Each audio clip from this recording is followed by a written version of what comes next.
ಓದೋದು ಓದ್ತೀನಪ್ಪ. ಓಕೆ, ನೀವು central government ಕೆಲವು ಮಾತ್ರ ಪಿಕ್ ಮಾಡ್ತೀರಿ, ಆದಾಯ ಬರೋದು ದುಡ್ಡು ತಗೊಳ್ಳೋದು ಮಾತ್ರ ಪಿಕ್ ಮಾಡ್ತೀರಿ, ಪಾಲಿಸಿನ ಪಿಕ್ ಮಾಡಲ್ಲ ಕೆಲವು ಸರಿ. ರಾಜ್ಯಕ್ಕೆ ಏನೇನು ಒಳ್ಳೇದಾಗ್ತದೆ ಎಲ್ಲ ಕೇಳ್ತೀವಿ. ರಾಷ್ಟ್ರೀಯ ಶಿಕ್ಷಣ ನೀತಿ ರಾಜ್ಯಕ್ಕೆ ಒಳ್ಳೇದಾಗಲ್ಲ, ಅದು ಬೇಡ ನಿಮಗೆ. ಎಲ್ಲ ಆಮೇಲೆ ಮಾತಾಡ. ಈಗ ಅದೇ ಯಾವ್ದು ಬೇಕು ಅಂತ ಪಿಕ್ ಮಾತ್ರ ಮಾಡೋದು. That is A political agenda. Okay ಅಧ್ಯಕ್ಷ, ಇದಾಯ್ತು, ಇವೆಲ್ಲ ಮಾಡಿದ್ವಿ. ನಮ್ಮ ಮುನ್ನತ್ತ ಅವರು ಬಹಳ ಚೆನ್ನಾಗಿ ಒಳ್ಳೆ ಫಸ್ಟ್ ಕ್ಲಾಸ್ ಸ್ಟೋರಿ ಎಲ್ಲ ಚೆನ್ನಾಗಿ ಹೇಳಿದ್ದಾರೆ, ಬಹಳ ಸಂತೋಷ. ಅದೇ ಮುತ್ತುರತ್ನ, ಇದು ಮುತ್ತುರತ್ನ ಅವ್ರು ಏನ್ ಹೇಳಿದ್ದಾರೆ, ಅವ್ರು ಏನೋ ಒಂದು ಕ್ಯಾಲ್ಕುಲೇಟ್ ಮಾಡಿ 30 ಮೀಟರ್ ರೋಡ್ ಮಾಡ್ತಾ ಇದ್ದೀರಿ, 1 ಎಕರೆಗೆ 4,300 ಕೋಟಿ, ನೀವು ಅದಕ್ಕೆ ಬರ್ತಾ ಇದ್ದೀರಿ 40% ಪ್ರೀಮಿಯಂ ಎಫ್ಆರ್, 1 ಎಕರೆಗೆ ನೀವು ಅದೆಷ್ಟೋ 260 ಕೋಟಿ ರೂಪಾಯಿ ಸಂಪಾದನೆ ಮಾಡ್ತಾ ಇದ್ದೀರಿ, 263 ಕೋಟಿ ರೂಪಾಯಿ ಪ್ರಾಫಿಟ್ ಮಾಡ್ತಾ ಇದ್ದೀರಿ ಅಂತೆಲ್ಲ ಕೂಡ ಹೇಳಿದ್ದಾರೆ. ನನಗೆ ಅರ್ಥ ಆಗ್ಲಿಲ್ಲ, ಮುನ್ರತ್ನ ಅವರು ಹೇಳಿದ್ದು ಅರ್ಥ ಆಗ್ಲಿಲ್ಲ. ಅವರೆಲ್ಲ ಕೆಲವೆಲ್ಲ ಹೊಸದಾಗಿ ಏನೋ ಹೇಳಿದ್ರು. ಮುನ್ರತ್ನ ಹಿಸ್ಟ್ರಿ ನಾನೇನು ಹೇಳ್ಬೇಕಾದಿಲ್ಲ. ಮುನ್ರತ್ನ ನನಗೂ ಗೊತ್ತಿದೆ, I know him last 45 years ಗೊತ್ತಿದೆ. ನಂಗೆ ಸದ್ಯ ಏನೋ ಬೈ ಗಾಡ್ ವಿಲಿಂಗ್ಲಿ ಸದ್ಯ ಎಲ್ಲಿರ್ಬೇಕು ಅಲ್ಲಿದ್ದಾರೆ. ನೀವು ಹೆಂಗ್ ಡೈಜೆಸ್ಟ್ ಮಾಡ್ಕೊಳ್ತೀರೋ ಮಾಡ್ಕೊಳ್ಳಿ. ಮುನ್ರತ್ನ ಬಂದಿರು ನನ್ನ ಹತ್ರ, ಬಂದು ಪಾಪ ಅವ್ರ ಅನೇಕ ನೋವುಗಳೆಲ್ಲ ಹೇಳ್ಕೊಂಡ್ರು. ನಾನು ಅವ್ರದ್ದು ಕೇಸ್ಗಳಿಗೆ, ಪರ್ಸನಲ್ ಕೇಸು, ಅಸೆಂಬ್ಲಿಲಿ ಏನ್ ನಡೀತು, ಕಾರಲ್ಲಿ ಏನ್ ನಡೀತು, ವಿಧಾನಸೌಧದಲ್ಲಿ ಏನ್ ನಡೀತು, ಅವ್ರ ಕ್ಯಾಬಿನೆಟ್ ಅಲ್ಲಿ ಏನ್ ನಡೀತು, ಅದೆಲ್ಲ ನನ್ನ ಸ್ಟೋರಿ ಇದೆ. ಈಗ ಬೇಡ ಅದೆಲ್ಲ, ಅದನ್ನೆಲ್ಲ ತಗೋಬೇಕು ಅಂದ್ರೆ ಬೇಕಾದ್ರೆ ಚರ್ಚೆ ಮಾಡೋಕ್ಕೂ ನಾನು ರೆಡಿ ಇದ್ದೀನಿ. ಅವೆಲ್ಲ ಸ್ಟೋರಿ ಏನೇನ್ ಹೇಳಿದ್ದಾರೆ ಆದಷ್ಟು ಬಹಿರಂಗ ಪಡಿಸಿದ್ರೆ ಬಹಳ ಒಳ್ಳೇದು. ಕಾರ್ಡ್ ಇರ್ಬೋದು, ಆಯ್ತಪ್ಪ ಕೂತ್ಕೊಳ್ಳಿವ್ರೆ ಅಂತ ಹೇಳಿದ್ರಲ್ಲ, ನೀವೇನ್ ಎದ್ದೇಳ್ತಿದ್ದೀರಿ?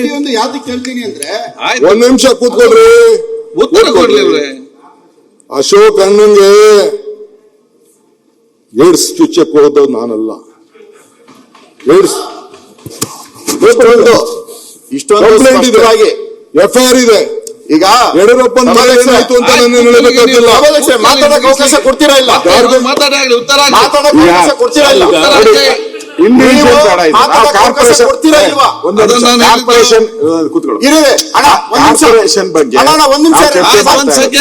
ಇಂಡಿವಿಜುವಲ್ ಆಗಿ ಬೇಡ. ಇಂಡಿವಿಜುವಲ್ ಅಂದ್ರೆ ನೀವು ಅವ್ರದ್ದು ಏನಿದೆಯೋ ಗೊತ್ತಿಲ್ಲ, ಮಾತಾಡ್ಕೊಳ್ಳಿ. ಇಲ್ಲಿ ಇನ್ನು ಬಹಳ ಜನ ಬಹಳ ಚರ್ಚೆ. ಇದಕ್ಕೆ 1 ದಿನ ಸಾಗಲ್ಲ, 4 ದಿನ ಬೇಕಿದೆ. 1 ನಿಮಿಷ ಮಾತಾಡ್ಕೊಳ್ತೀನಿ.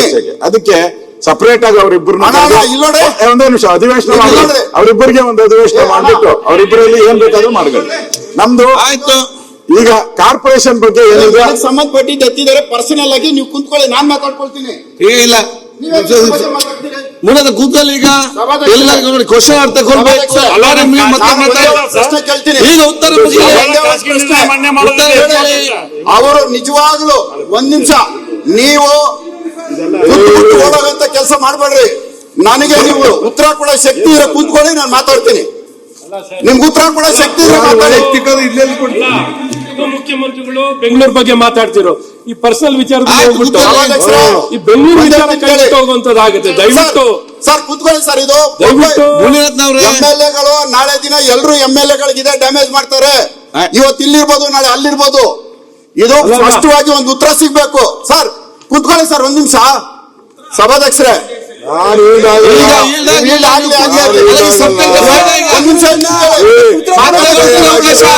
ಮತ್ತೆ ಕೊಡ್ತೀನಿ. ಇನ್ನೊಬ್ಬರ ಮೇಲೆ ನಾನೇ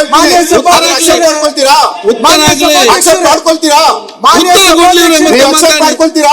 ಉತ್ತರ ಕೇಳೋದು ಕೇಳಿ. ನಾನು ಹೆಚ್ಚಿಗೆ ಮಾತಾಡಲ್ಲ ಈ ವಿಚಾರದಲ್ಲಿ. ನಾನು ಹೆಚ್ಚಿಗೆ ಮಾತಾಡಲ್ಲ. ನೀವು ನಿಜವಾಗ್ಲೂ ಒಂದು ಉಪಮುಖ್ಯಮಂತ್ರಿ ನಾನು ಪ್ರೂವ್ ಮಾಡ್ತೀನಿ. ಕೂತ್ಕೊಳ್ಳಿ, 1 ನಿಮಿಷ ಕೂತ್ಕೊಳ್ಳಿ.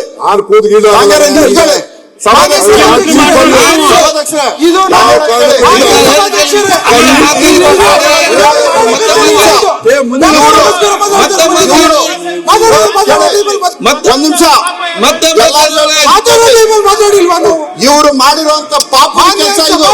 ಮತ್ತೆ ಮಾತಾಡಿ. ಇವರು ಮಾಡಿರೋ ಈಗ ಮಾತಾಡಬೇಡಿ, ಮತ್ತೆ ಇವ್ರು ಮಾತಾಡಿ. ನನ್ನ ಮೇಲೆ FIR ಹಾಕ್ಸಿ ಸುಳ್ಳು ಪಾಪ ಕೆಲ್ಸ. ಮತ್ತೆ ಮಾತಾಡಿ. ಇಂಥ ಪಾಪ ಕೆಲ್ಸ ಮಾಡಿದ್ದಾರೆ. ಮತ್ತೆ ಮಾತಾಡಿ. ಇವರು ಇರುವಂತ ಅಧಿಕಾರನ ದುರ್ಬಳಕೆ ಮಾಡ್ಕೊಂಡು ಮತ್ತೆ ನನ್ನ ಮಾತಾಡಿ. ಮೇಲೆ FIR ಹಾಕ್ಸಿರೋದು. ನನ್ನ ಜೈಲಿಗೆ ಕಳ್ಸಿದ್ದು ಇವ್ರ ಪಾಪದ ಕೆಲಸ. ಮತ್ತೆ ನೀವು ಇವ್ರಿಗೆ ಮಾತಾಡಿ. ಮಕ್ಕಳಿದ್ದಾರೆ. ಅವ್ರು ಇವ್ರು ಮಾತಾಡಿ. ಇಬ್ಬರು ಮೂರು ಜನ ಮಕ್ಕಳಿದ್ದಾರೆ. ಇವ್ರ ಮಕ್ಕಳು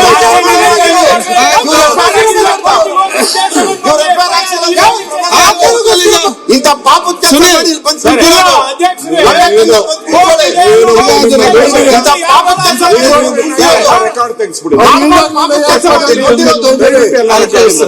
ಆಯ್ತು. ಒಂದು ಎರಡು ಪಾಪದ ಕೆಲಸ ಮಾಡಿಲ್ಲ ಇಲ್ಲಿ. ಬೇಡ ಯಾವ್ದು ಬೇರೆ ವಿಷಯ ಬಂದಿದೆ, ಅದನ್ನ ರೆಕಾರ್ಡ್ ತೆಗೆದು ಇಲ್ಲ, ಇಲ್ಲ, ಇಲ್ಲ. ಅವ್ರು ಮಾತಾಡಿದ